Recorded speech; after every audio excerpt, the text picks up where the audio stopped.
জমজমের পানি খাইছেন? বরকত আছে না নাই? বিষ্ণু বলেছেন ইন্নাহা তুআমু তুমিন ওয়া শিফাউ সুকমিন, ইন্নাহা মুবারাকা। এই জমজমের পানি বরকতের পানি।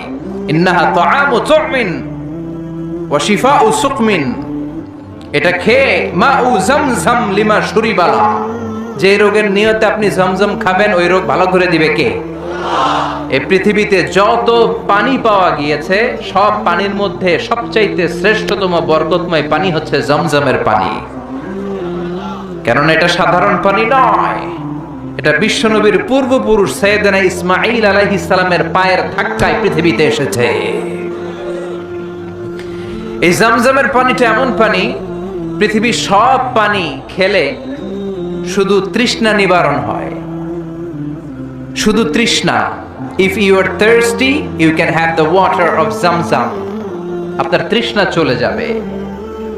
জমজমের পানি তৃষ্ণা যেমনি নিবারণ করে, পাশাপাশি ক্ষুধাও নিবারণ করে। কোন সুবহানাল্লাহ।